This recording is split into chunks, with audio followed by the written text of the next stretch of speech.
आप देख रहे हैं देश का तेजी से बढ़ता हुआ चैनल इंडिया वॉइस 24 न्यूज, खबर की तह तक। आज मजदूर दिवस है। आज के इस अवसर पर हम राज्य के और देश के सभी मजदूरों को अपनी ओर से शुभकामनाएं देते हैं।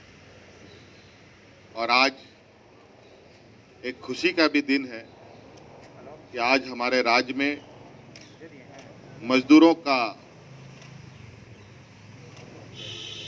घर वापसी भी शुरू हो चुका है।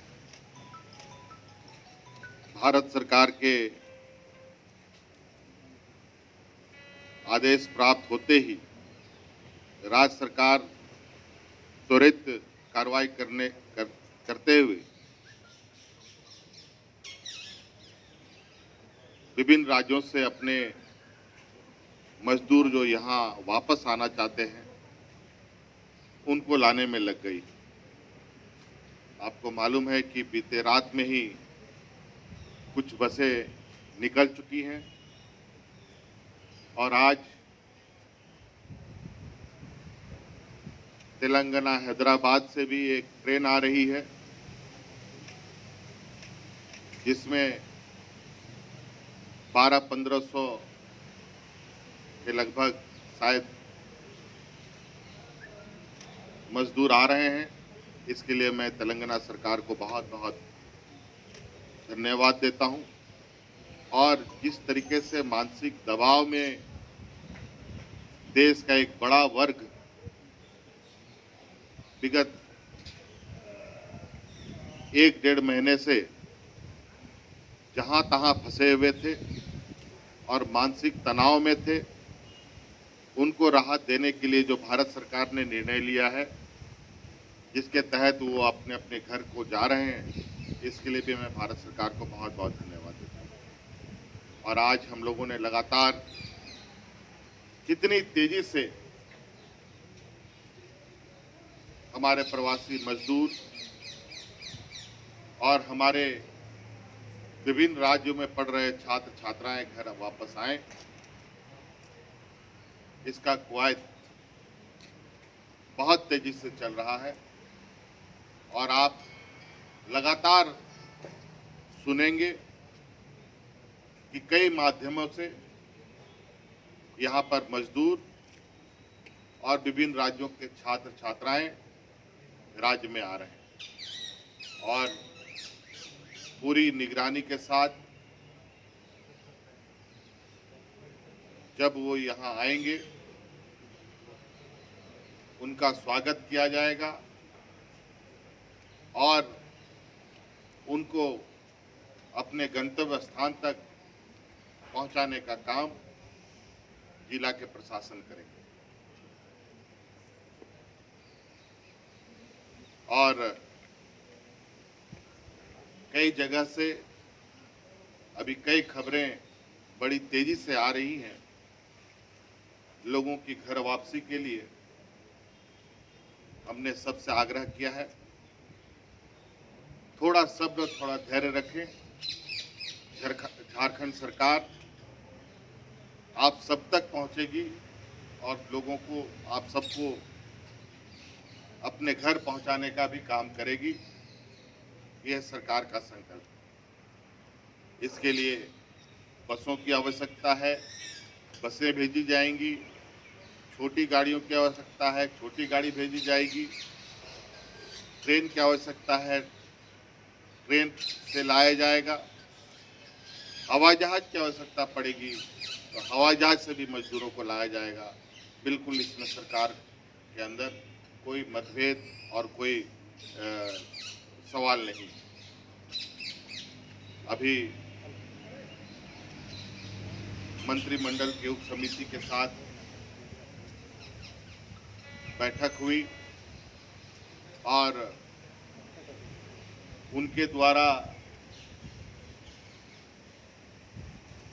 देखा जा रहा व्यवस्था को जाना गया और मौजूदा हालात में जो बदलाव हुआ उस पर हम लोगों ने मिलकर चर्चा की और सभी लोगों की यही राय है कि अब जल्द से जल्द राज्यवासियों को लाया जाए। इस पर पदाधिकारी पूरी ताकत के साथ लग जाएं।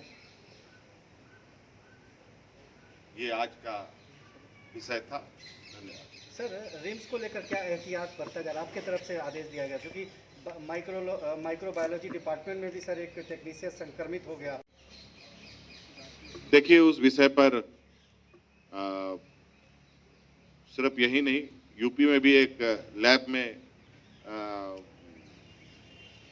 कुछ ऐसा संक्रमण फैली है, तो ये एक प्रोटोकॉल है, उसको थोड़ी देर बंद रखना पड़ता है, कुछ समय के लिए बंद रखना पड़ता है और वो बहुत जल्द खुलेगा और इसकी तैयारी हो भी रही है।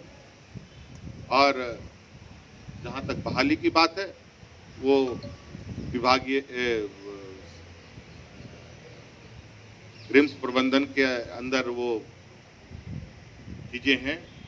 अब वो किन वजह से लंबित है वो बाद में देखा जाएगा, लेकिन उसको लेकर लैब रुकेगा ऐसा नहीं।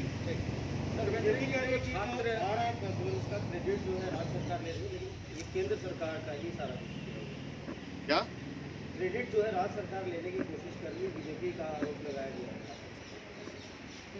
अब उनको अभी वो फुर्सत में है तो क्या काम है, यही काम है उनका रह गया है, दूसरे पर छिटा खस्सी करो।